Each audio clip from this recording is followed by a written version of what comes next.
भगवान की जय हो। आज श्रीमद् भगवद गीता यथारूप के अध्याय 3 के श्लोक संख्या 6 का स्वाध्याय करेंगे। कर्मेन्द्रियाणि संयम्य यह आस्ते मनसा स्मरण इंद्रियार्थान विमूढ़ात्मा मिथ्याचार च उच्यते। अर्थात जो कर्मेंद्रियों को वश में तो करता है, किंतु जिसका मन इंद्रिय विषयों का चिंतन करता रहता है वह निश्चित रूप से स्वयं को धोखा देता है और मिथ्याचारी कहलाता है। यस्त्विन्द्रियाणि मनसा नियम्यारभते अर्जुन कर्मेन्द्रियः कर्मयोगम अशक्तः सह विशिष्यते। दूसरी ओर यदि कोई निष्ठावान व्यक्ति अपने मन के द्वारा कर्मेंद्रियों को वश में करने का प्रयत्न करता है और बिना किसी आसक्ति के कर्म योग अर्थात कृष्णा भावना अमृत में प्रारंभ करता है तो वह अति उत्कृष्ट है।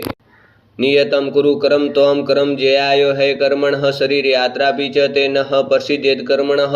अर्थात अपना नियत कर्म करो, क्योंकि कर्म न करने की अपेक्षा कर्म करना श्रेष्ठ है। कर्म के बिना तो शरीर निर्वाह भी नहीं हो सकता है।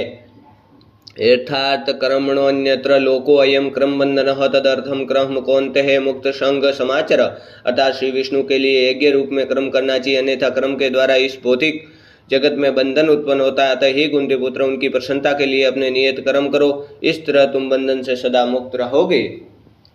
सह यज्ञः प्रजाः सृष्ट्वा पुरोवाच प्रजापति अनेन पश्विष्यः धौमेश वोस्त्विष्ट कामधुकः।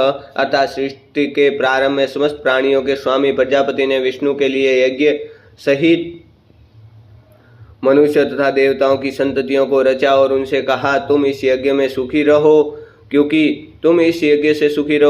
इसके करने से तुम्हें सुखपूर्वक रहने तथा मुक्ति प्राप्त करने के लिए समस्त वांछित वस्तुएं प्राप्त हो सकेंगी। जय बोलो श्री वेद भगवान की जय। जय बोलो श्रीमद् भागवतम की जय। यदा यदा हि धर्मस्य ग्लानिर्भवति भारतविधानं धर्मस्य तदात्मनं सजाम्यहं पितॄणां साधूनां विना च सदुष्कृतां धर्मसहस्रनावृताय संवामि युगे युगे। जय बोलो भक्तवत्सल भगवान की जय।